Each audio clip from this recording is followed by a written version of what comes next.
in order for some of us to wake up, we need a wake-up call. And in 1986, I got the call. I was in a triathlon in Palm Springs, California, and I was in the biking portion of the race. And I was coming up to this intersection, and there were two cyclists that were turning onto another road.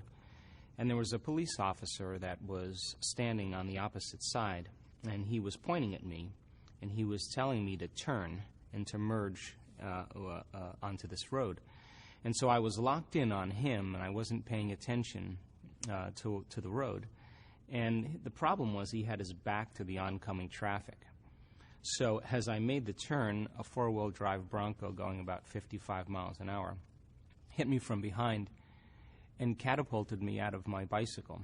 And I landed on my lower back and my buttocks. And when you land very hard, the compressive force basically puts a downward pressure on the vertebrae. And the compressive force compressed 6 vertebrae in my spine. The 8th thoracic vertebrae, the 9th thoracic vertebrae, 10, 11, 12, and the first lumbar vertebrae. And when you compress volume like that, the matter has to go somewhere. And in my case, it went back towards my spinal cord. One of the vertebrae, the 8th thoracic vertebrae, was more than 60% collapsed, and the neural arch where the spinal cord passed through had broken like a pretzel. So I had multiple compression fractures of my thoracic spine and upper lumbar spine. I had bone fragments on my spinal cord, and I had compression of the cord because of the neural arch being fractured. And so they took me to the hospital, and I had 4 opinions from 4 leading surgeons in Southern California, and the prognosis was I'd probably never walk again, and that I needed a radical surgery called the Harrington rod surgery. And in Harrington rod surgery, they basically cut off the back parts of your vertebrae. They screw in these long stainless steel rods. And by screwing those rods in there, they cantilever and pull the spinal column off the spinal cord, and it opens up the pathway. And then they take bone fragments from your hip and they paste it over the top, and they hope for the best. So in my case, it would be from the base of my neck to the base of my spine because of the number of vertebrae that were compressed. And so I think that if this had been anybody else, I probably would have recommended that they have the surgery. But this was me. And I wasn't so quick, based on the x-rays and the CAT scans and MRIs, to just decide to have the surgery. And so I think one of the biggest things about making a choice when you're indecisive, it's one of the difficult times because you're weighing what you know against what you don't know. And you reach this point in your life where it's like a dark night of the soul, because when you realize that nobody has the answers to your problems but you, then you start this process of stepping out into the unknown. Now, in 1986, in Southern California, not a lot of people were going against convention, whether it was scientific convention or medical convention or social convention or religious convention. But I think that when you step outside of a convention, that's the definition of a miracle. So when you do something like that, you're always considered foolhardy or insane until you pull it off, and then you're a saint or a mystic or a genius. So I decided for myself personally that I was willing to step out into the unknown, that I couldn't imagine myself living on addictive medications for the rest of my life or being in a wheelchair. And so I decided to check out of the hospital, and I just had this one thought, and the thought was the power that made the body heals the body. And I couldn't stop thinking about that because I knew that there's an intelligence that's giving us life that keeps our heart beating and digesting our food. And that consciousness is awareness, and awareness is paying attention. So it must be observing or paying attention to who I am. So I decided that I was going to make contact with this intelligence. And I was going to give it a plan, a template, a design. I was going to get very specific on what I wanted. And when I was happy with my creation, I was going to surrender this creation to a greater mind because it knows how to heal way better than I do. And the second thing I said was I'm not going to let any thought slip by my awareness that I don't want to experience. Now, this sounds really easy from an intellectual standpoint, but I learned very quickly that I couldn't get my mind to do what I wanted it to do. And when we're in crisis or trauma, like I was, we tend to focus on what we don't want to have happen instead of what we do want to have happen. So out of the infinite potentials that exist for us as human beings, I was selecting the worst case scenario over and over again in my mind and embracing that emotionally and being prepared for that event, because if anything less happened, I would have better chances of survival. And I think when we're in crisis, it's those survival chemicals, those hormones of stress that prepare us for the worst case scenario. So I would start off in my mind reconstructing my spine vertebrae per vertebrae, and then I'd start thinking about living in a wheelchair. And then I'd become aware that I was focusing on what I don't want to have happen instead of what I do want to have happen, and then I'd stop and realize that I'd have to start all over. And the reason being was because this intelligence is a presence. And just like when you know someone is present with you, they're paying attention to you, and you know when they're not, and they're distracted. So I reasoned that I had to be completely present with it, and it had to get a very clear signal, a very clear plan. So I would start all over again and start reconstructing my spine, and then I'd start thinking about, should I sell my home, should I sell my practice?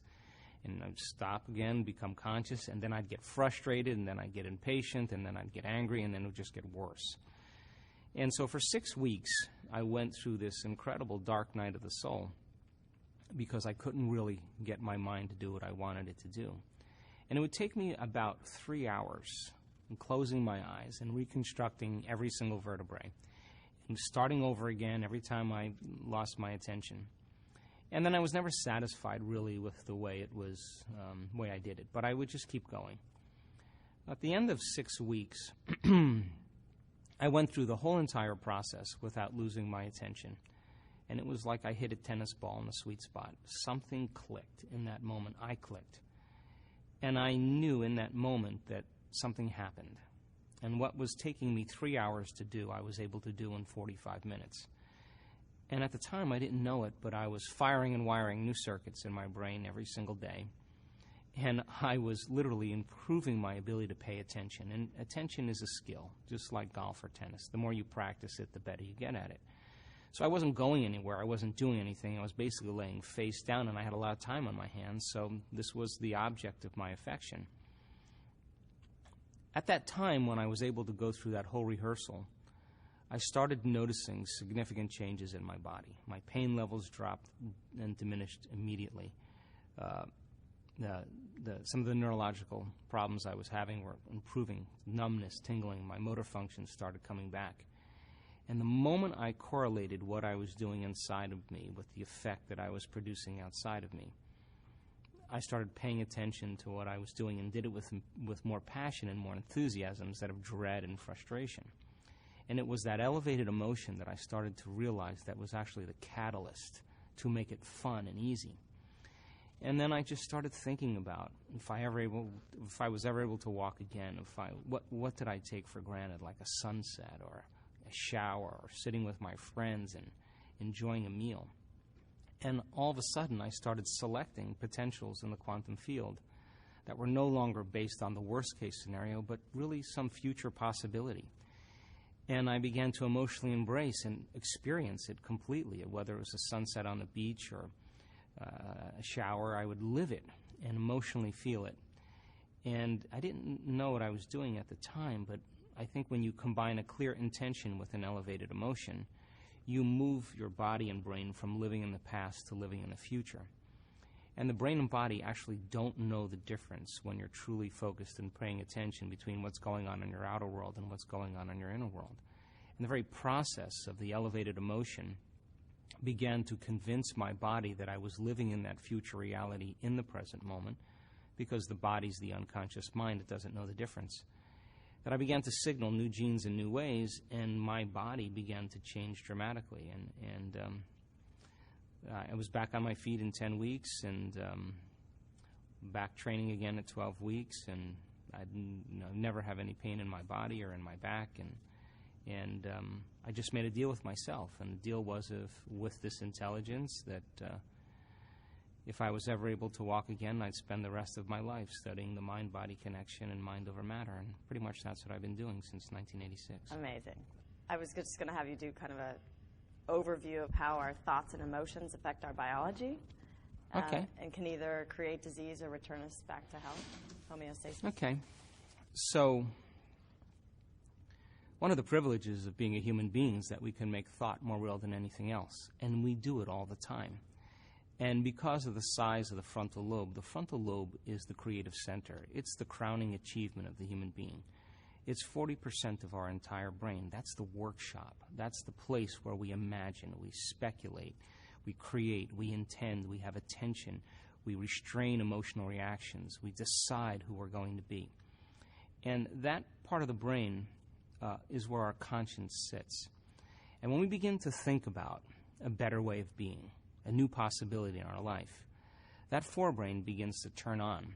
And because it has connections to all other parts of the brain, like a symphony leader, it begins to call up different networks of neurons from knowledge we've gained in the past or experiences that we've had, and seamlessly pieces them together to create a vision. We call that intent. And when we begin to combine new networks of neurons firing in new sequences and new patterns and new combinations, we begin to change our mind, because mind is the brain in action. So we naturally do this. We naturally begin to think about a new way of being. The problem is that most people don't combine that intention with an elevated emotion. The moment you begin to experience that future reality in the present moment, the end product of an experience is called a feeling or an emotion. And the body begins to believe it's living in that future reality. The repetition of that cycle over time begins to fire and wire new circuits in new ways to cause your brain to look like the experience has already occurred.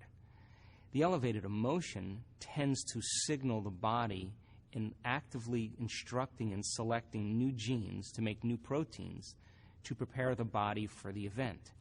So why is that important? The significance of that is that the brain is organized to reflect everything you know in your life. Your brain is a record of the past. It's an artifact of everything you've learned and experienced to this moment. So if you're waking up every single morning and you come back to your senses and you go through a series of routine behaviors and choices and experiences that were exactly like yesterday, you see the same people, you go to the same places, you do the exact same things at the exact same time, it's your external environment that's turning on different circuits in your brain, causing you to think and feel equal to everything that you know. Now, if you believe that your thoughts have something to do with your health or your destiny, as long as you're thinking the same way, you keep creating the same life. So then, if the brain is a record of the past, then most people who are not being defined by a vision of the future are left with the old memories of the past, and so they think in the past.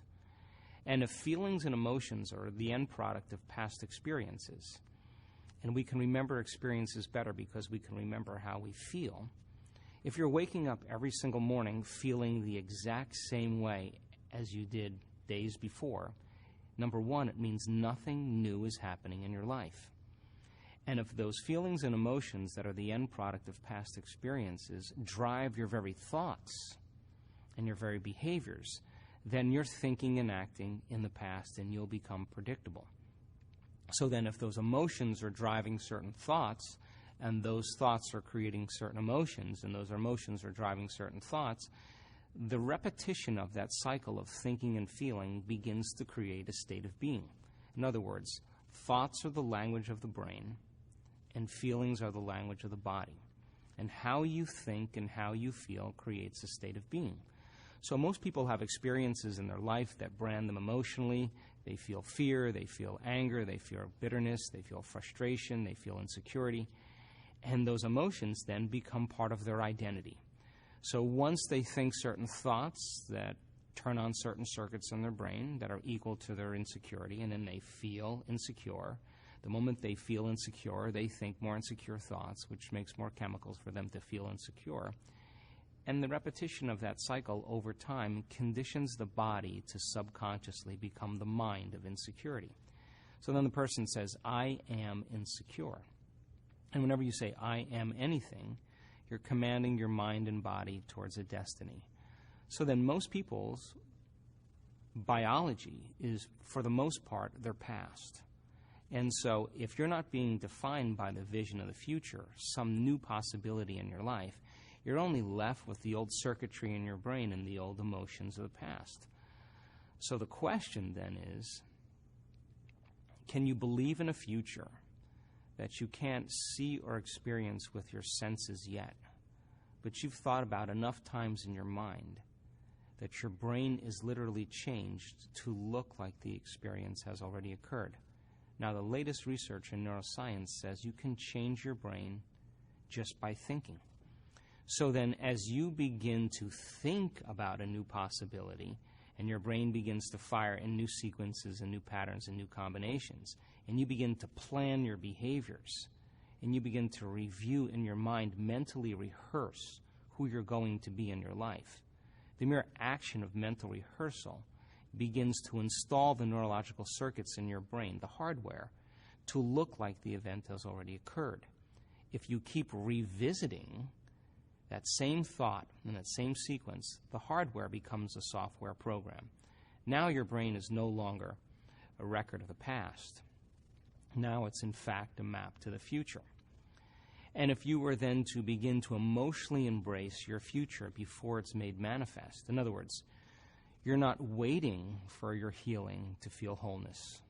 You're not waiting for your new relationship to feel love. You're not waiting for the mystical moment to feel awe.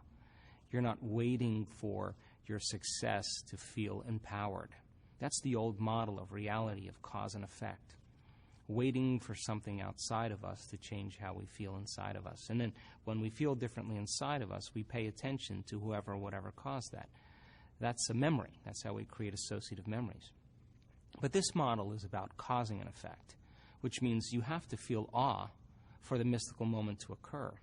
You have to become empowered in order to create your success. You have to feel wholeness in order for your healing to occur. We have to feel love for ourselves and love for life in order for us to have love in our life. And so then to instruct people how to teach their body emotionally how that future could feel like before it's made manifest, if they do it properly, their body as the unconscious mind begins to believe it's living in that future reality in the present moment. And they're beginning to signal new genes in new ways that begins to change their body to look like the event has already occurred. So can you then select a new potential in the quantum field, infinite potentials in the quantum field, and begin to emotionally embrace that future reality before it's made manifest to such a degree that your body as the unconscious mind is believing it's living in that future reality in the present moment, and you're changing your body by thought alone. Now, if there's physical evidence, neurologically, biologically, chemically, genetically, in your brain and body to look like the experience has already occurred, then relax, because the experience is going to find you. And it's going to come in a way that you least expect. Now, this is the significance of that. It has to come in a way that we least expect, because if we can expect it, it's nothing new. It's more of the known. It has to catch us off guard. It has to surprise us, and it has to leave no doubt that what we've done inside of us produces some effect outside of us. And when we can correlate the changes we've made inside of us with the effects we've produced outside of us, we pay attention to what we've done and we do it again. And that's called human empowerment. And I don't think there's a person in the world that's so special to be excluded from this phenomenon. So, common people around the world right now are doing the uncommon, because I think this is a time in history where it's not enough to know. This is a time in history to know how. And if you can combine the latest research in quantum physics with neuroscience and neuroplasticity and neuroendocrinology and psychoneuroimmunology and epigenetics, all of those sciences point the finger at possibility. And so learning it is one thing. That's philosophy. It's theory. It's knowledge. It's analytical information. But when you take that information and you apply it, you personalize it, you demonstrate it, it means you're going to have to initiate some actions. And when you begin to change your behaviors, and you can get your behaviors to match your intentions, you are going to have a new experience. Now, philosophy, learning information, creates new synaptic connections in the brain. That's what learning is. Learning is forging new circuits. Remembering is maintaining them. But when you take that philosophical information and you begin to apply it to your life, if you do it properly, you should have a new experience. And the new experience then, through all of the sensory feedback from your environment, begins to enrich the circuits in your brain. And when those circuits string into place, the brain makes a chemical, and that chemical is called a feeling or an emotion. The moment you feel the emotion from the experience, now you're teaching your body chemically to understand what your mind has intellectually understood. So we could say that knowledge is for the mind and experience is for the body. And in that moment, you're embodying that philosophy. You're embodying the truth of that knowledge. And that's when you begin to upregulate new genes and downregulate old genes, and you begin to rewrite the program, which means the book on compassion is no longer theory. You're feeling compassionate. The book on leadership is no longer philosophical information. You're becoming a leader. The book on a patient parent is no longer just about some conversation about how you're going to be more patient. You actually feel like you're overcoming your impatience. So if you're able to do that once, then you should be able to reproduce it. And if you can reproduce it over and over again, the same experience, you will begin to neurochemically condition your body to know how to do it as well as your mind. And when your body knows as well as your mind, or the mind and body merge as one, now it's innate in you. It's who you are. It's second nature. You've done it so many times that you no longer have to consciously think about it. It's become a subconscious program. And now you're memorizing an internal neurochemical order that's greater than any condition in your external environment. And that's when you begin to master that philosophy.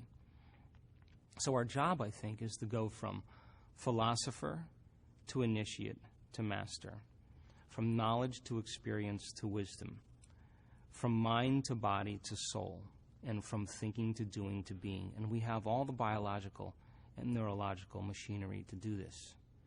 I think the biggest problem that stands in the way for us doing this over and over again and doing it really well is pretty much the hormones of stress. And stress is when your body is knocked out of homeostasis. The stress response is what your body innately does to return itself back to order. And we have three basic stresses. We have physical stress like accidents, injuries, falls, traumas. We have chemical stress like bacteria and viruses and hormones and foods and heavy metals and hangovers and blood sugar levels. And then we have emotional stress, and that's family tragedies, loss, job, finances.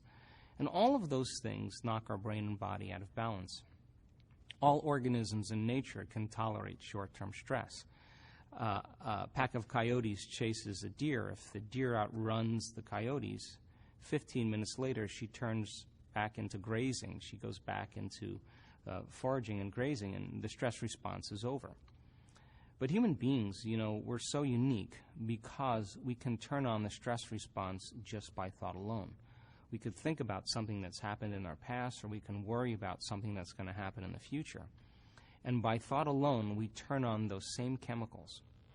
And when you turn on the stress response and you can't turn it off, now you're headed for some type of disease, because no organism in nature can live in emergency mode for an extended period of time. So, to answer your question, if you can turn on the stress response just by thought alone, and it's a scientific fact that the hormones of stress downregulate genes to create disease, then it means that your thoughts can literally make you sick. So the fundamental question is, if your thoughts can make you sick, is it possible that your thoughts can make you well? Can you explain what meditation does and what happens in the mind and brain? Sure. So the word meditation literally means to become familiar with. So here's the old self, and here's the new self. And it's not like we just waltz over to the new self in a matter of days. We have to go through this transformation that takes place. And if 95% of who we are by the time we're 35 years old is a set of subconscious behaviors, automatic habits, emotional reactions, beliefs, perceptions, and attitudes that function like a computer program, that's 95% of who we are, where the body has been programmed to become the mind. That's what a habit is. And we're going to begin to change with the 5% of our conscious mind. You can imagine that you can think positively all you want, but if you feel negatively, because you've been feeling that way for the last 30 years, mind and body are in opposition. You could create the most fabulous dream board in the world with all the things you want in your life, but if you feel unworthy, that's mind and body in opposition.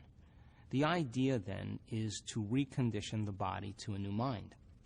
So here's the old self and here's the new self.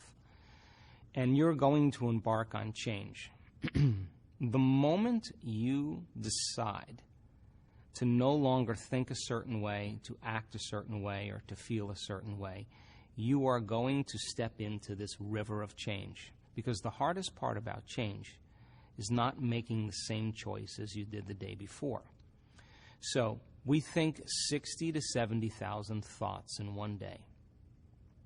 Out of those 60 to 70,000 thoughts that we think in one day, 90% of those thoughts are the same thoughts as the day before. Now, the same thoughts always lead to the same choices.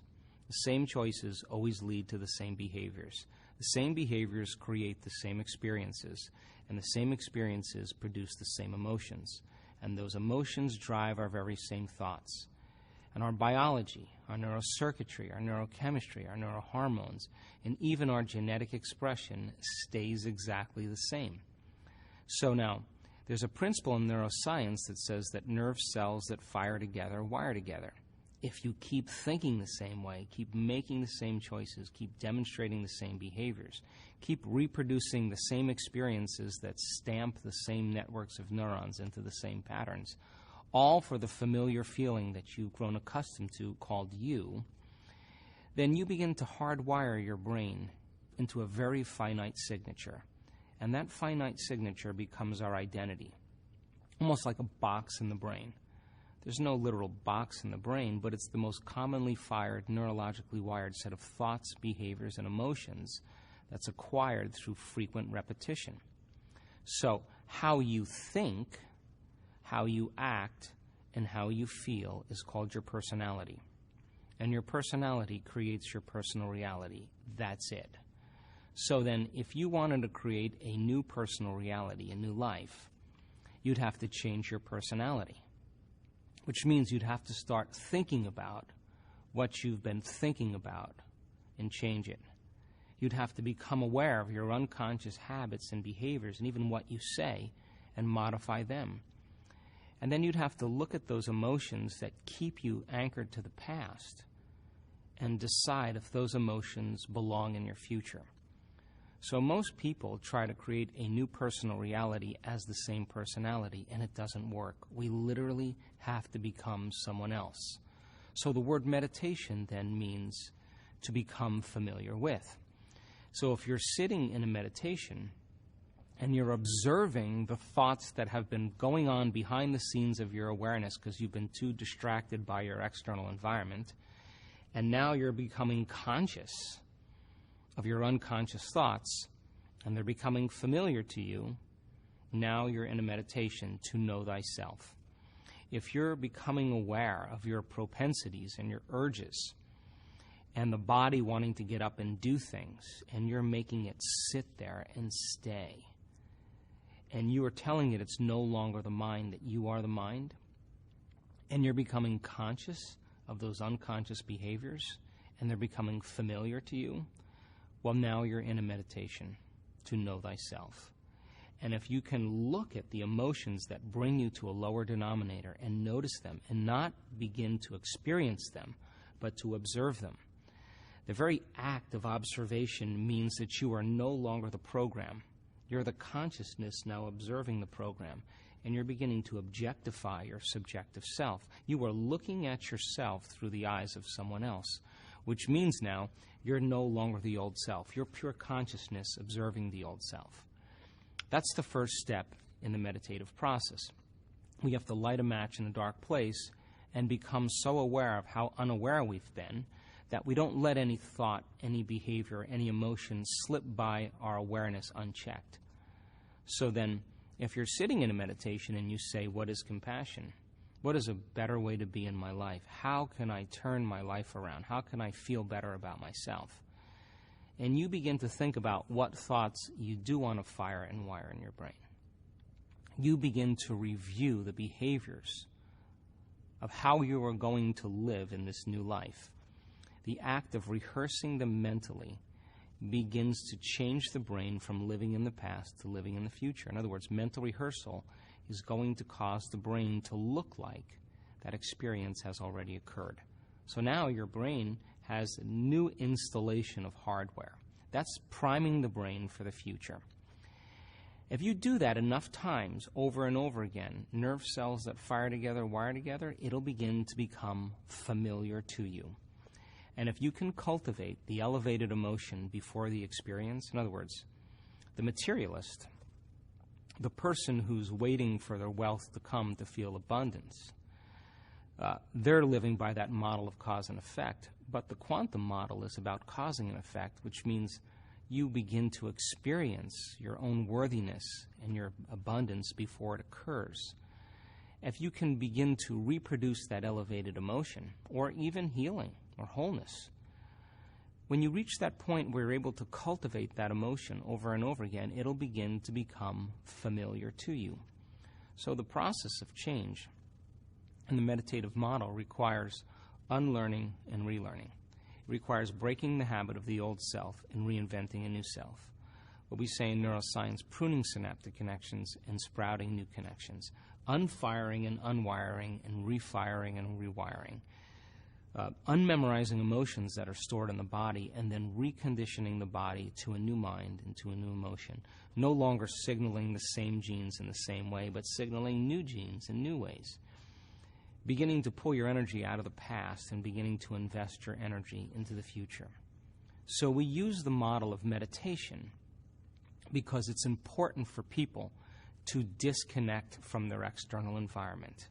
If you close your eyes and you eliminate all the distractions from your outer world, the people and things and places, all of a sudden your brain waves are going to begin to change. And you're going to have less attention on your outer world.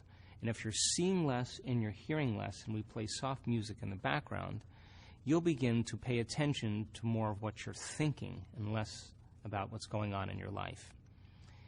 If you sit your body down and you train it to be in one place without doing anything and experiencing the same events to create the same emotions, you're telling your body that it's no longer the mind, that you are the mind.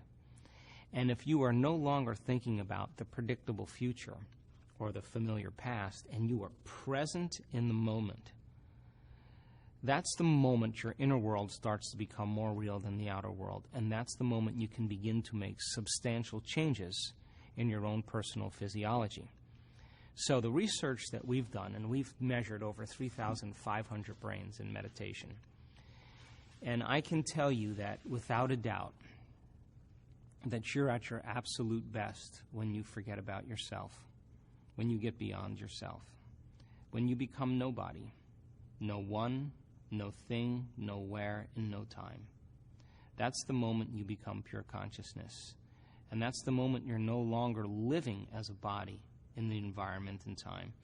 And consciousness is what actually executes and has the ability to change the brain and body in very unique ways.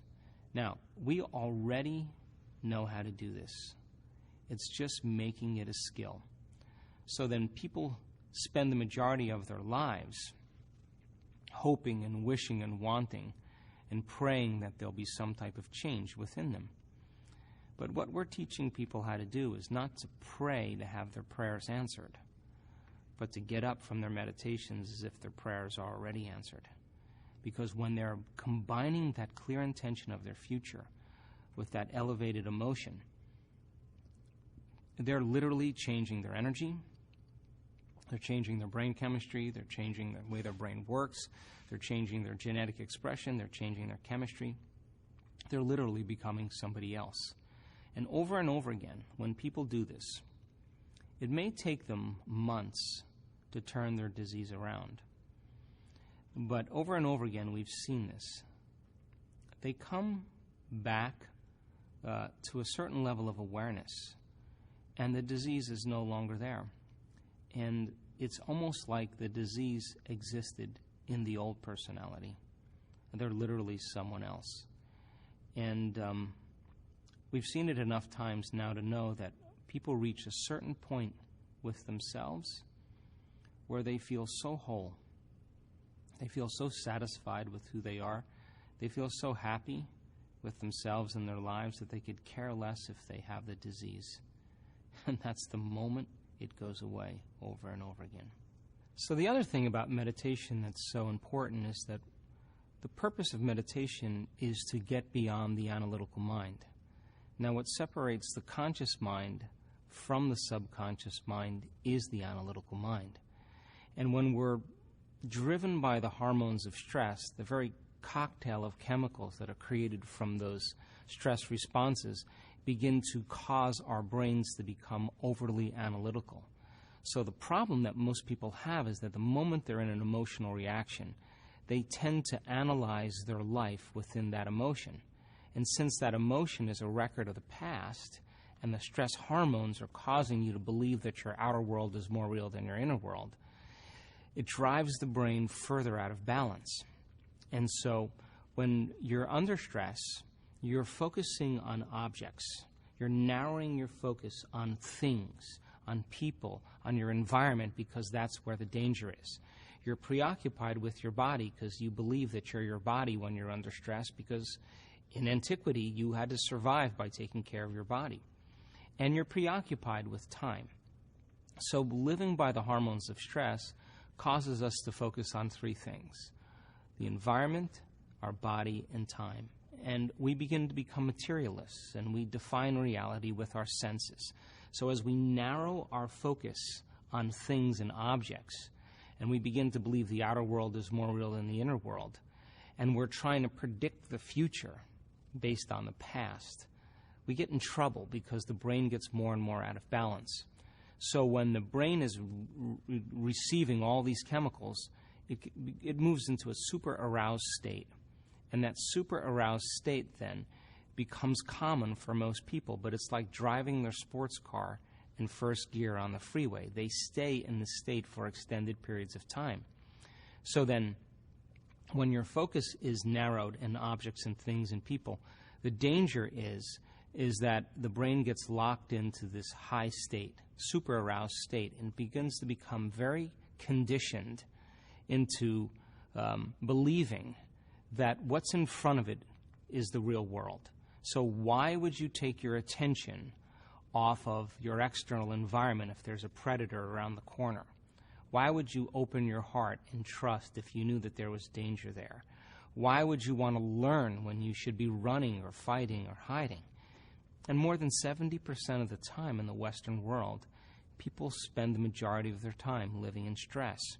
So it's the redundancy of that process that causes different networks of neurons to begin to compartmentalize. They begin to subdivide. And as the brain begins to become incoherent and begins to become out of balance, when our brain is incoherent, we're incoherent. And when our brain isn't working right, we're not working right. At the same time, the heart, which has its own little brain in it and its own little intelligence, begins to function incoherently as well. And the effect of that is it begins to send very aberrant signals to the body. So then in meditation, when you disconnect from your environment, when you get beyond your body, and you transcend linear time, and the inner world starts becoming more real than your outer world. The moment you forget that you're a name, that you're a gender, that you're a wardrobe, that you're a social security number, that you're a profession, that you're married, that you're single, that you're a vegetarian, the moment that you forget about who you are, your identity, your body, the things you own, the place you live, the place you're sitting, and you forget about time, all of a sudden, it's almost like the ego, the personality, is vacant.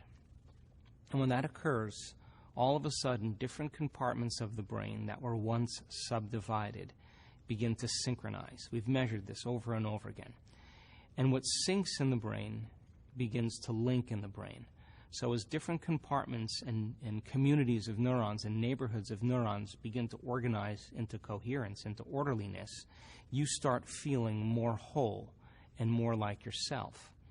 At the same exact time that we've seen this occur, all the energy that's sitting in the survival centers begins to move right up into the heart, and the person begins to fall in love with the moment.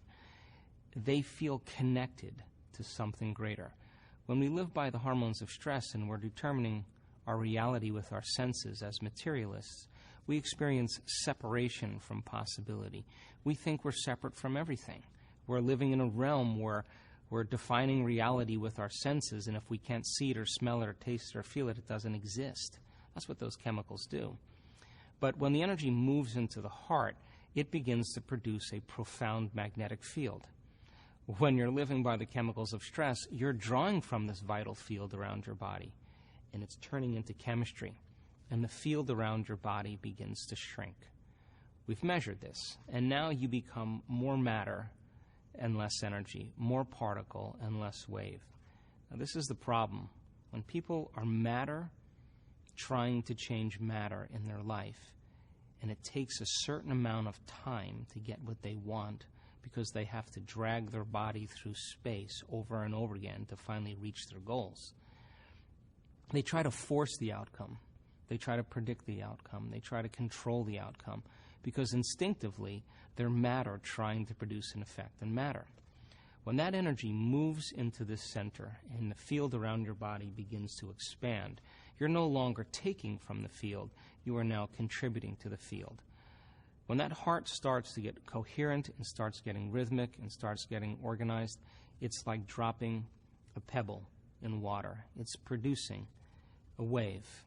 And if you can sustain this state, you're dropping pebble after pebble after pebble, and it's creating waves that keep going out. You're sending a signal out into the field.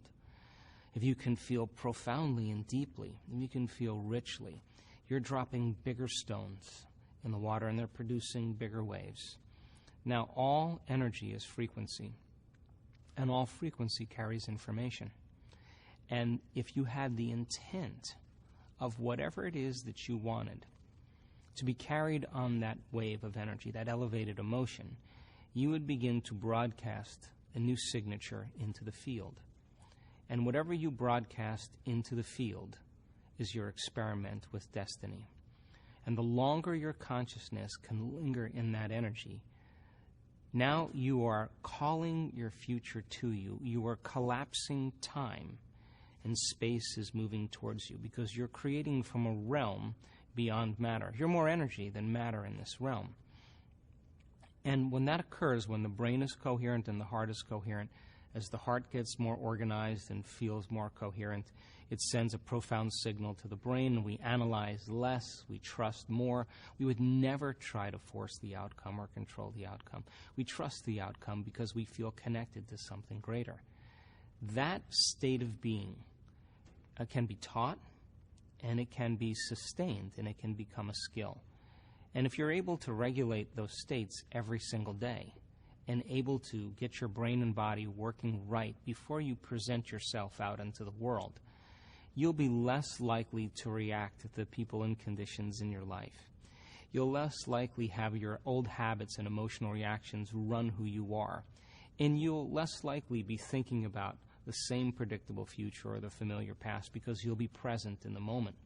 And that is when, that elegant state is when the miraculous and the uncommon begins to occur. And we've seen this in our workshops around the world where we've measured people's brains during meditation and their hearts. It is one of the most magical things you'll ever see. We can be looking at a monitor of a person's brain in real time during a meditation.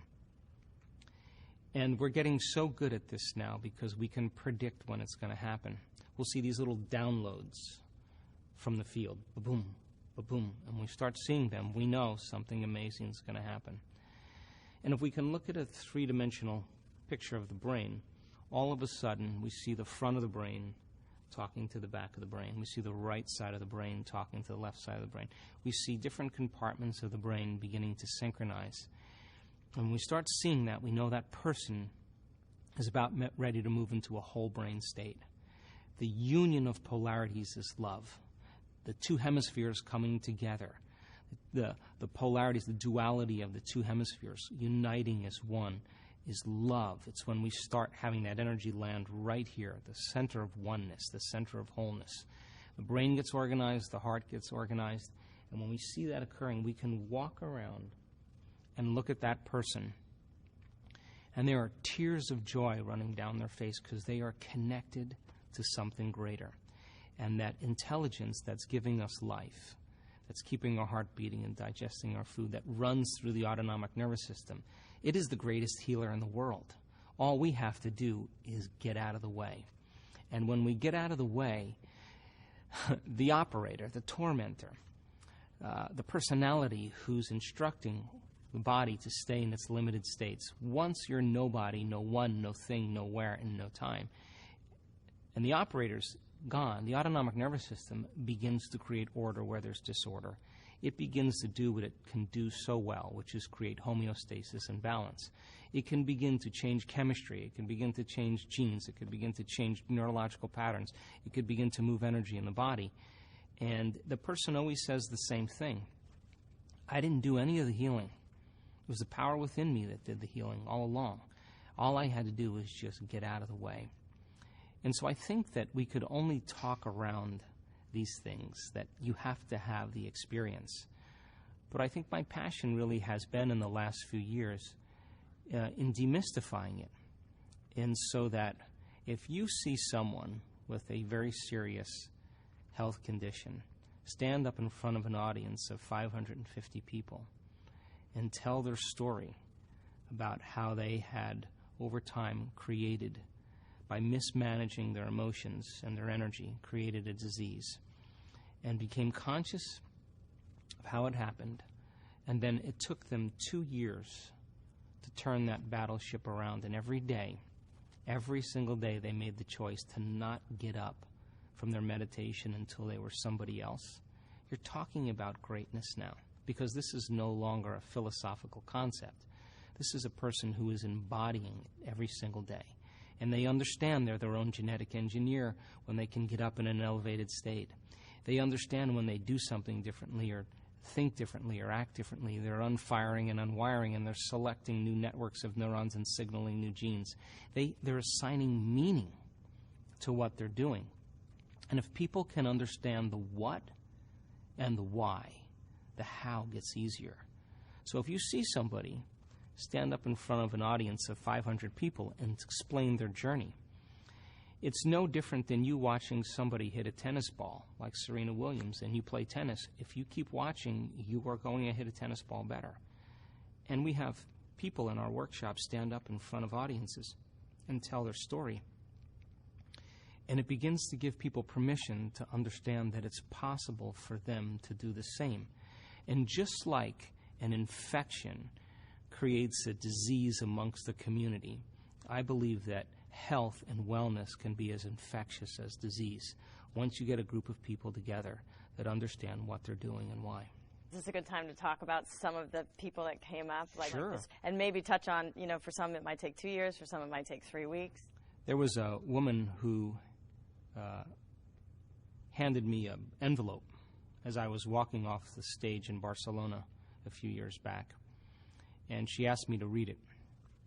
And I went into the green room, and I opened the envelope, and I read this woman's story, and it was so profound that I had her come in front of the entire audience of 500 people and tell the story.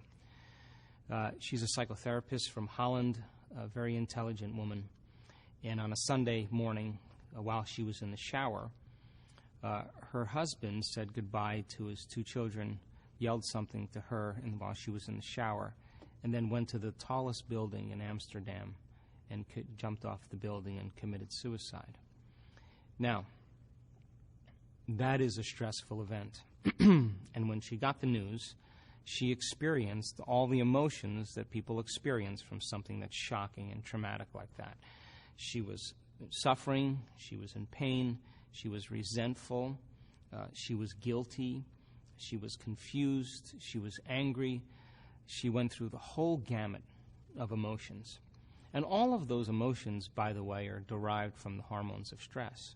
So she has an event in her life, it changes her biologically. She doesn't know how to control her emotional reaction. It turns into a mood, one long emotional reaction. If you keep reviewing that event in your mind, you begin to produce the same chemistry in your brain and body as if the event was occurring. So her body is being conditioned to the past because she's reliving the experience 50 to 100 times in a day, and her body is beginning to believe it's in the same past experience over and over again. It ultimately goes from a mood to a temperament, and now people are asking her in her life, why are you so upset? She tells the story, and she's basically saying, I am this way because of this event that happened to me 4 months ago. So then, if we keep that going for extended periods of time, and those emotions are driving our thoughts, and we can't think greater than how we feel, our feelings have become the means of thinking, we're thinking in the past, and now we're stuck in our biology. So one day she wakes up, and she's completely paralyzed from her waist down. And she can't get out of bed, so they rush her to the hospital, they do MRIs, they do all the tests. They can't find anything significant with her, so they just diagnose her with neuritis. And so now she's bedridden, and she cannot literally get out of bed. So now she can't work, she can't take care of her children. Her mother has to move in with her, and she doesn't have any money because she's not working, and her stress levels go up. So now the condition gets worse. As her stress levels go up, it's the same chemicals of stress that are knocking the brain and body out of balance, signaling the wrong genes in the wrong way. And another few months later, she develops these huge ulcerations in all the mucous membranes of her body, in her mouth, her throat, her upper stomach, her bladder, her vagina, her anus. She's got these huge ulcers. Now she can't eat, and if she can't eat, she's knocking her body now out of chemical balance even more, and it hurts. So now she's spiraling downward, and then she finally starts noticing her symptoms getting worse, and she goes to the doctor, and they diagnose her with esophageal cancer. Now, the moment she gets the diagnosis of esophageal cancer, now she gets even more stressed, and she's in fear now, and she realizes that her children may not have a mom. And so she came to one of our workshops, and I remember specifically because she came in with crutches and a wheelchair and a walker, and she sat on the left side of the room.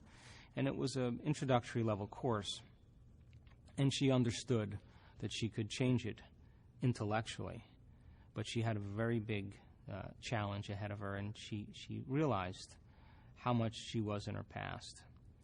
And so, but she was excited about the content and the information. Now remember, she's a psychotherapist, so this is the language that she understands. So she flew a few months later to an event that we did in Connecticut, just north of New York City. And she came with 2 friends, and the audience was amazing in this retreat. And so I pushed the audience a little further than where they normally would go, and she had a breakthrough. For the first time, she felt like herself in over a year. And she had a vision of her future. Like she wasn't visualizing anything, she just got a very clear vision. And she was so excited that she went home and she did her meditation every single day. Now, she understood that she had to upregulate new genes and downregulate genes that had to do with her disease, and that every day she had to knock on the genetic door. Now, the first thing I want to say is that I'm certain that there were days that she didn't feel like doing her meditation. And she did that anyway. She did it anyway.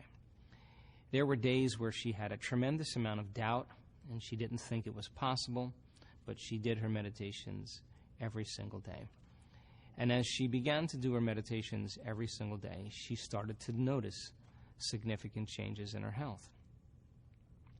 Well, she stood on the stage in front of that audience, and she said, I just came from my doctor last week. I have no evidence of esophageal cancer.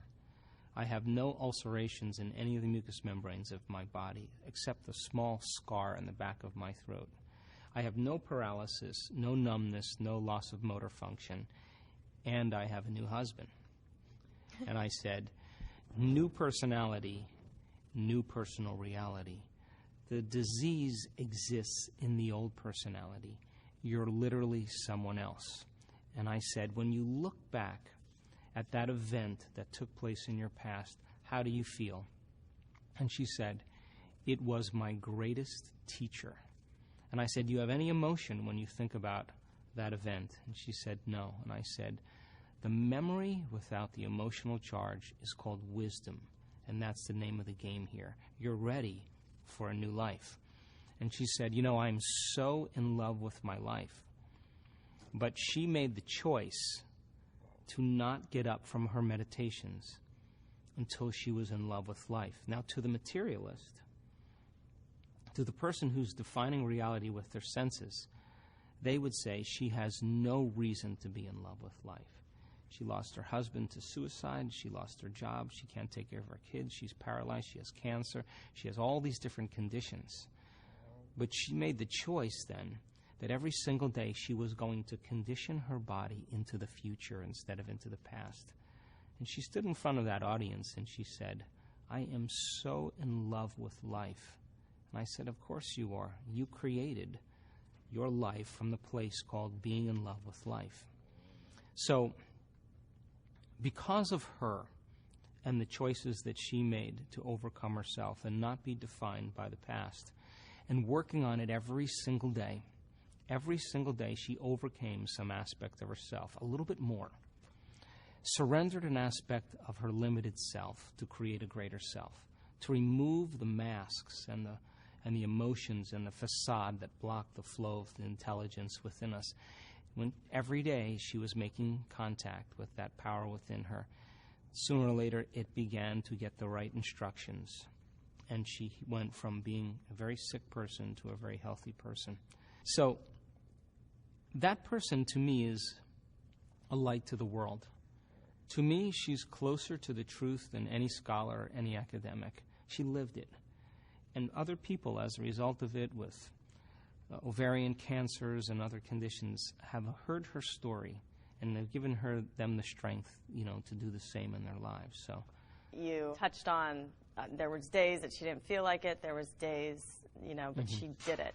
So how do you fight through the pain? This is a great question because, again, we can talk about the philosophy of all of this, but when you're sick, the most difficult part about being sick is being able to think greater than how you feel. And if you can't think greater than how you feel, then your body is dictating your life. Now, there's nothing wrong with this, but let's just say that a person has mismanaged their energy and mismanaged their emotions and mismanaged their lifestyle for the last 10 years. And ultimately, they develop some type of condition. Well, it was the continuous imbalance that was knocking on the genetic door that finally programmed the gene into sickness. So it took them 10 years to finally create that condition. Then we have to be real here and understand that it's going to take some time to knock on the genetic door and begin to reprogram the gene in a new way. So it's not like you do your meditation 2 days and you expect to be healed. That it's a process and it's a skill, and it requires repetition, and it requires understanding, and requires regrouping and relearning, and requires filling your brain with knowledge, and it requires staying consistent with it. to begin to see some effects. And it's just like catching a fish. The moment you hook one, the moment you notice some change in your body, the moment something begins to change, that's all you need. Because once you get that feeling, that sensation, you're going to correlate what you're doing inside of you with the effect that you produce outside of you. And you're going to start doing it with more passion and more sincerity and more absolute certainty.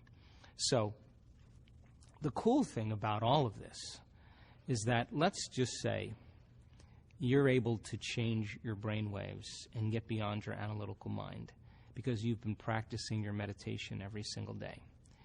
And let's say that you reach that elegant moment of the generous present moment, the now, where you forget about your appointments, you forget about your relationships, you forget about all the things you did yesterday.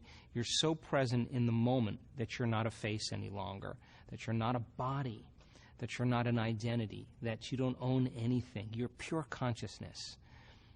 That's the moment your consciousness merges with a greater consciousness.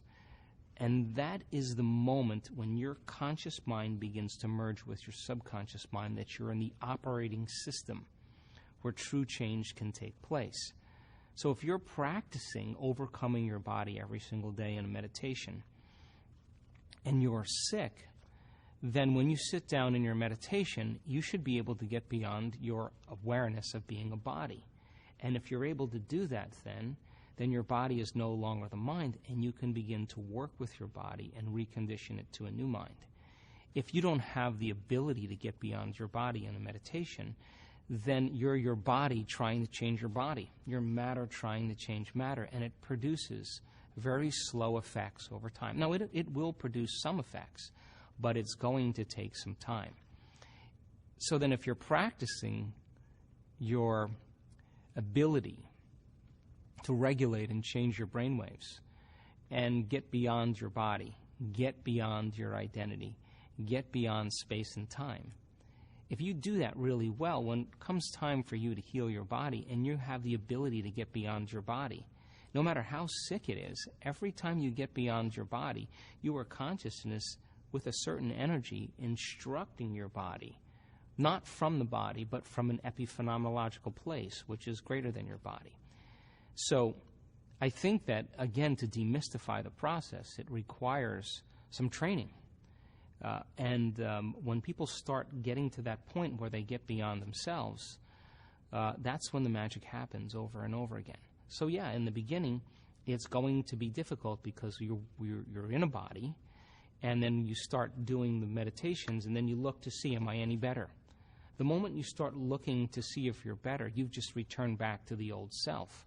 The new self would never look to see if it was better. It's already staying in that state. So it's a process. It's a process of development. It's a process of action. It's a process of awareness. It's a process. It takes time. But we've seen it so many times now that I can say now it's becoming a law. So talk to me about the placebo effect.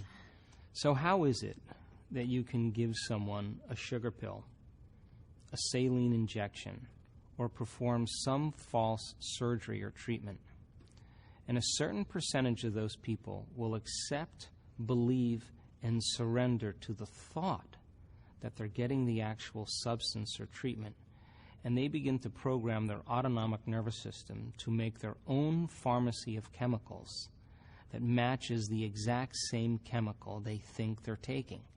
So the question is it the inert substance that's doing the healing, or is it the body's innate capacity to heal?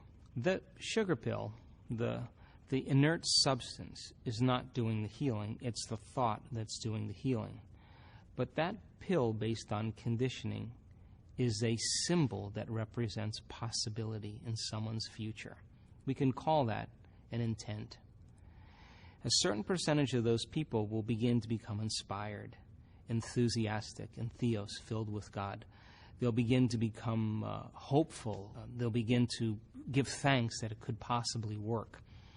And all they're doing is combining a clear intention with an elevated emotion. And in that moment, they're moving from the biology of their past into the biology of their future. So then the question is, do you need the sugar pill or the saline injection or some false treatment to move into a new state of being? But instead of selecting a known in your life to help you heal, can you select an unknown, a new potential in the quantum field without anything outside of you, and begin to revisit that unknown over and over again until you make it known in your biology? Is it possible that you'll begin to produce the same effects? And the answer is absolutely yes. So in depression studies, where people are given a placebo, 81% of the people that are given a placebo respond as well to the placebo as they would to an antidepressant. So what's the significance of that? It means they're making their own pharmacy of antidepressants, and their body and nervous system is the greatest pharmacist in the world. So then, yeah, it's true that the people in the depression studies had to take the placebo for 6 or 8 weeks. And every day, combining a clear intention and elevated emotion, moving into a new state of being, accepting, believing, and surrendering to the idea, the thought, that they're getting the real substance, began to program their biology to change. So if it takes 6 weeks to heal depression by moving into a new state of being, it may be a good idea to understand it may take you 6 to 8 weeks by moving into a new state of being every single day to finally change some condition within you. So then, the beauty behind the placebo is that it's based on belief. And most people's beliefs are created from past experiences. So you have an experience or series of experiences in your life that brand you neurologically and emotionally condition you. And we tend to think and feel within the biology of our past experiences. So if how you think and how you feel creates a state of being, if you combine a thought and a feeling, a thought and a feeling, a thought and a feeling, that's called an attitude. You have a series of good thoughts that are connected to a series of good feelings, you have a good attitude. You have a series of negative thoughts that are connected to some bad feelings, you have a bad attitude. So attitudes are kind of shortened states of being. Good attitude in the morning, bad attitude in the afternoon.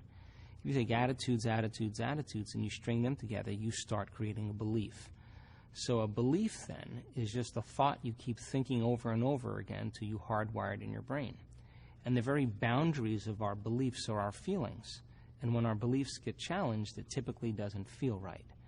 So then if how you think and how you feel creates a state of being, and the repetition of thinking and feeling over time conditions the body to subconsciously become the mind, then all beliefs are subconscious states of being.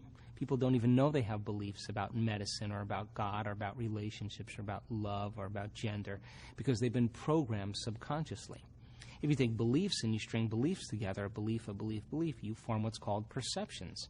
And perceptions have everything to do with the choices we make, the things we create in our life, the relationships we have, and even the behaviors that we demonstrate. And in fact, if you want to study someone's beliefs, study their behaviors, because they'll tell you volumes of information about themselves.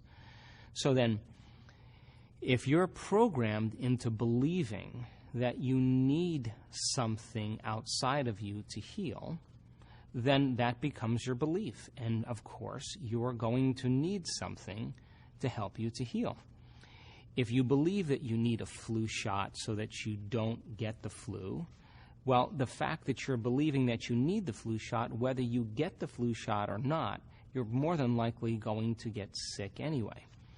So when I wrote The Placebo, I was so fascinated with the concept because I began to realize how programmed we really are unconsciously. When you start studying the placebo, you begin to realize that there are so many studies to prove over and over again that it is in fact our innate ability to heal. If you take a group of people that have asthma and you have a drug that induces asthma and you have a drug that takes it away, and you give the person the drug that induces asthma and you tell them that you're giving them the drug that takes the asthma away, more than half of those people will not have a response to the bronchial constrictor. In other words, the thought was more powerful than the chemical. So then if people begin to unravel this concept, and they begin to realize that they have the innate capacity to heal, and that they can work by changing and regulating their internal states, they're going to begin to produce their own pharmacy of chemicals for pain, for depression, for antibodies or inflammation. And we did an amazing study just a little ways back in Tacoma, Washington at one of our advanced workshops. We took 120 people, and we wanted to measure their circulating cortisol levels and a chemical called immunoglobulin A, or IgA. So when you're stressed and you're out of balance, your cortisol levels go up. And cortisol levels are the highest at around 8 in the morning. So we selected a specific time in the afternoon to measure 120 people's cortisol levels when they came to our advanced workshop. We got the measurements, and we measured their IgA levels as well. We put them through 4.5 days of training, and at the end of 4.5 days, we measured to see if there were any epigenetic changes or chemical changes that took place by their internal work. We found that the majority of people's cortisol levels diminished, which means they were no longer in survival, they were no longer stressed. But the relevant thing that happened was that their IgA levels went from about 51.5 to 83, right to the ceiling of what's considered high, and some people were up in the hundreds. Now, IgA is the primary defense against bacteria and viruses. It's greater than any flu shot. And when you begin to create an elevated emotion like gratitude or appreciation or care or kindness or inspiration, you begin to activate the immune system, and the immune system begins to create order where there is once disorder. It begins to release all kinds of different chemicals that begin to regenerate and restore the body. It turns out that those chemicals stay active for the remainder of the day with just 10 minutes of just an elevated emotion. So we started every single meditation in the advanced workshop by creating elevated emotional states and being able to sustain them. And we measured it with a HRV monitor. We measured people's hearts while they were doing it. And interestingly enough, the majority of those people were able to create that kind of heart coherence that began to create a strong electromagnetic field, that began to produce a strong chemical change, a strong physiological change, and now their inner environment was more resistant or more orderly than anything in their external environment. So then, if you do that enough times, every single day, then you should no longer be subjected to those opportunistic bacteria, because they're called opportunistic bacteria because they're waiting for an opportunity for your immune system to be compromised. And it's no wonder that a group of people that are all working in a corporation or a department in some company all get sick at the same time. It's not the bugs that's creating the disease. It's their immune system is compromised because they're all stressed at the same time. That allows the bacteria to begin to proliferate within them. So giving people the science and understanding of how the placebo works, is it possible then to teach it? And the placebo is based on 3 things. Conditioning. You give someone a pill, they notice a change in their internal state. You give them a pill again, it takes away their pain. You give them a pill again, it takes their pain away. You give them the pill, but this time it's an inert substance that looks just like the other pill. By conditioning, their body begins to make the same chemicals. The second thing in the placebo is called expectation. You begin to expect something to occur. The moment you select that potential, that possible known in your future, your body begins to physiologically change in preparation for the event. And if 40 to 50% of people that are diagnosed with cancer, that are told that they're going to get nauseous on their first chemotherapy treatment, get nauseous on their drive to their first chemotherapy treatment, they're expecting that outcome. Their brain and body are in that future reality. But instead of doing it that way, is it possible that 40 or 50% of the people can get well on their drive to work in anticipation of something wonderful happening? And changing that, using the same principle but changing the biology to produce an effect, begins to cause some very significant changes. Because you can say to a person in a placebo study, we're going to give you a drug, and if the doctor's enthusiastic, it works better, that's going to take away your pain. And they're all enthusiastic, and the person begins to anticipate their pain going away. They begin to make their own morphine. And, of course, they'd have no reaction to the stimulus that creates the pain. The third thing is assigning meaning to something. So if you say, hey, here's the receptors on the end of your nerve cells, and serotonin has to be picked up in the synaptic space, and this chemical keeps serotonin there so it'll remove depression, and you're looking at the charts and you're assigning meaning to why you're taking this pill, you'll produce a better result. But if you teach people then how to condition their body to a new mind, that's the placebo. If you teach them how to, instead of select the worst thing that could happen in their life, select the most amazing thing that could happen in their life and emotionally embrace it, just like they create anxiety, they could create wellness or healing or health. And if you can assign meaning to what they're doing and teach them why we're using science as the contemporary model to explain and demystify it, it's not enough for them to just intellectually understand it. They have to turn to someone next to them. They have to be able to speak it. They have to be able to say it. So in our workshops, they learn information and then they interact with each other, and I ask them to explain it. If they can explain it, it's wired in their brain. Now we're installing the hardware, so when it comes time to the instruction and we set up the conditions in the environment for them to practice, if they can get their behaviors to match their intentions by combining those three things, they should have some type of transformation. And we've measured the transformation over and over again, and it's beginning to become a new scientific law. And I really think that we shouldn't wait for science to give us permission to do the uncommon. I think we should go out and do the uncommon and do it repeatedly, and then have science come and study us and begin to change their laws. And yeah, this is not normal, and this isn't natural, but we're talking about supernatural here. We're talking about breaking outside of the conventional model. And it's going to take a certain amount of courage to begin to say, okay, I've been given this diagnosis. The doctor told me I had 6 months to live and to get my affairs in order. And I can't tell you how many people in our work were given the voodoo curse, that you had 6 months or 3 months to live, to get your papers in order, your affairs in order, and you won't live. And those people didn't accept, believe, and surrender to those thoughts without any analysis to program their autonomic nervous system into that destiny. They said, wait a second, okay, I think I can make a change here.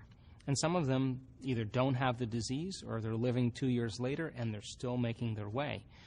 And I think that it's important for people to take a certain amount of their power back. And here's the reason why. We're in an age of information. And in an age of information, ignorance is a choice. 25, 30 years ago, you went to the doctor and she told you you had a certain condition. And she said, this is the procedure, the surgery that you're going to need. And most people just signed on the dotted line and just said, okay, I'll get the procedure. Fast forward to today. Someone's given a diagnosis. The doctor tells them what their treatment options are. And they go home and they get on their internet and they begin to research that condition for hours, looking at conventional and non-conventional treatments and modalities.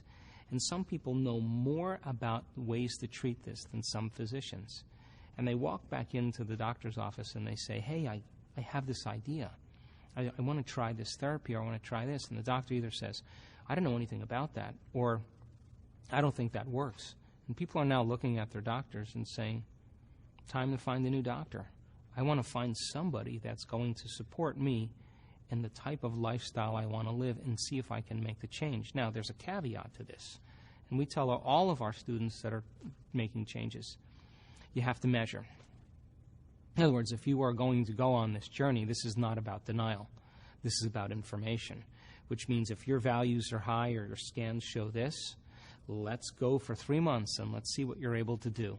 At the end of 3 months, we measure.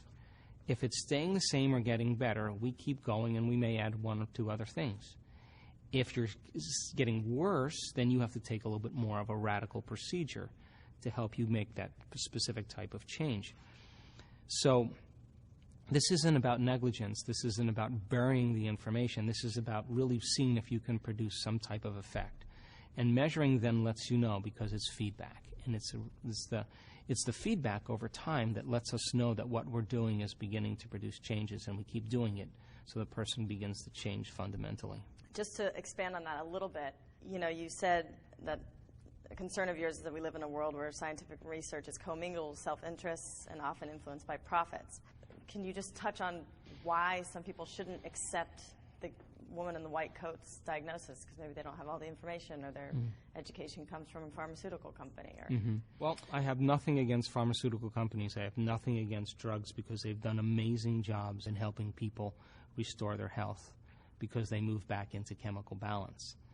The problem that I have is that I'm not certain that we're given the truth about how powerful we really are, because the moment that cat is out of the bag, you sell less products and you sell less drugs. I question, number one, the efficacy of all drugs. I question what research papers are being published and which ones that don't produce substantial evidence that the drug works never ever makes it into the scientific pool. And so if there's 38 particular papers that were written on a certain drug, you may only find maybe 19 or 18 of those actually published, and the other ones that don't show any market results never get published. So I think there's a transparency that's beginning to happen because people can become informed and they can find out for themselves. We can only accept, believe, and surrender to thoughts that are equal to our emotional state. And we will not accept, believe, and surrender to any thoughts that are not equal to your emotional state. So when a person shows up in a doctor's office and they're given the diagnosis of rheumatoid arthritis or MS or cancer or diabetes, once they hear that diagnosis, the common emotions they experience is either fear or sadness or pain. So the moment they feel fear, the moment they feel sadness from the diagnosis, from that experience, they can think positively all they want. They can say, I'm going to overcome this condition. But if they are feeling fear, that thought never makes it past the brainstem into the body because it's not in alignment with the body's emotional state. You get that person to change their emotional state and get them into a state of gratitude. Why gratitude? Well, we normally give thanks when we get something. But if you're giving thanks in a state of gratitude, your body is believing it's receiving something because the emotional signature of gratitude means it's already happened. So when a person is beginning to experience gratitude and not waiting for their healing, they're feeling gratitude because they can cultivate that emotional state. They're more prone to accept, believe, and surrender to the thoughts equal to that emotional state, and they begin to program their autonomic nervous system into a different destiny. Now, I've run a very busy integrated health clinic for the last 30 years, and we treat a lot of chronic conditions in my clinic. I was in there yesterday, and it's very busy. And people come to us because we are interested in creating a lifestyle change. Less than 5% of the people on the planet are born with genetic conditions. The other 95%, their diseases are created from lifestyle and behaviors and choices. So the medical model works really great for acute conditions. You know, like if you break your arm or you have appendicitis, it's a good idea to seek emergency medical care. But when it comes to chronic conditions that require a lifestyle change, a lot of times it's not enough just to take a chemical, because the person may have some old emotional scars, that person may be in a bad situation in their life, there could be their exposure to certain chemicals or choices that they're making that are actually continuously weakening the body's state. So here's the formula that we use for people that are interested in making significant changes. You have 3 types of stress: physical, chemical, and emotional, which means you have 3 types of balance: physical, chemical, and emotional. So then what are the things that we do to create physical balance in our body? It could be anything from yoga to aerobic exercise to acupuncture to chiropractic to massage. anything that's physical that helps your body get back into homeostasis. What are the chemical things that you can do? All right. Well, if your immune system is beat up because of the hormones of stress, and next to orgasm and the stress response, digestion takes quite a bit of energy, well, maybe just eat foods that are going to be less difficult to break down so you can use more energy for growth and repair. So you start eliminating certain foods that are going to knock your brain and body out of balance. You have more energy going for growth and repair, and you get the person more chemically balanced, and you use enzymes, or they modify their diets, or they eat less, or they eliminate certain foods. They may or may not take a pharmaceutical, or they may take extra nutraceuticals. That helps create chemical balance in their body. And then what about emotional balance, right? Meditation is, for us, the greatest model that we use, but we also use a lot of modalities that have to do with energy psychology for certain people that we treat. And when we get 2 out of those 3 in order, the third one typically always comes around. You get someone more physically balanced and more chemically balanced, they're going to be more emotionally balanced. You get someone more emotionally balanced and more chemically balanced, they're going to be more physically balanced. You get someone more physically balanced, more emotionally balanced, they're going to be more chemically balanced. It's the way it is. So you get 2 out of those 3 in order. Over time, the third one begins to come around. And so that's a kind of a solid model when it comes to the practice of maintaining a certain level of health and helping people to get from one station to another. I love the concept of infinite possibilities. Can you talk about how a doctor's opinion is just one possibility in a field of infinite possibilities? When people get a diagnosis, the diagnosis and the prognosis is based on normal or natural. So when you look at people that are at the whim of the conditioning of how they should live their life, the moment they get that diagnosis and they're subjected to the same treatments, then the majority of people respond in the same way because they're giving their power away to something outside of them. But a diagnosis and a prognosis is one potential in the infinite field of possibilities. And so this is a very sensitive subject when it comes to ethics, because I think that doctors are now becoming more compassionate with patients and understanding that they want to give them hope and they want to support them in their health goals. It's important for people to understand when they're given a diagnosis that if they fall prey to the prognosis without actually considering that there's other options, without actually realizing that they may have to do something differently, that they may have to make new choices, that they are going to have to get beyond certain emotions and overcome their limited thinking. If they can understand that if they're able to do that, more possibilities open up as a result of their own personal changes, that's when you start to see all kinds of magical things start to appear in the person's life. Their life gets longer. Their pain goes away. The quality of their life improves.